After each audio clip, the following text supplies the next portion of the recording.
Madam fruit తింటే బెటరా, juice తాగితే బెటరా? ఇది చాలామంది పేషెంట్స్ అడిగే క్వశ్చన్ అండి. నమస్తే, నేను మీ doctor Archana, gynaecologist from Proddatur. యాక్చువల్గా ఎప్పుడైనా కూడా ఫ్రూట్గా తినడమే చాలా హెల్ప్ఫుల్ అండి. జ్యూస్గా చేసుకోవడం వల్ల ఏమవుతుందంటే ఫ్రూట్లో ఉన్న ఫైబర్ కంటెంట్ అంతా మిస్ అవుతుంది. రెండోది ఏమంటే మనము జ్యూస్లో క్యాలరీస్ ఎక్కువ వచ్చే అవకాశం ఉంటుంది. సో మనం సడన్గా మనం బాడీలోకి జ్యూస్ పంపించినప్పుడు షుగర్ స్పైక్స్ అనేవి వస్తాయి. అది మన ఆరోగ్యానికి మంచిది కాదు. కాబట్టి ఎప్పుడైనా కూడా పండుగా తినడం వల్లనే చాలా యూస్ఫుల్గా ఉంటుంది.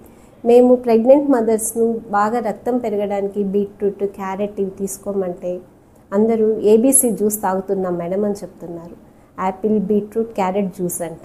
యాక్చువల్గా అది జ్యూస్ లాగా తాగడం కన్నా యాపిల్ లాగా తిని బీట్రూట్, క్యారెట్ కూడా చక్కగా తాలింపు చేసుకొని కుక్ చేసుకున్న తర్వాత హ్యాపీగా అన్నంలోకి తినొచ్చు. అది చాలా better way of nutrition.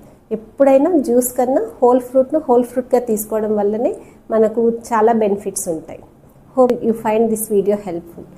If so, please subscribe to my channel for more information. Thank you.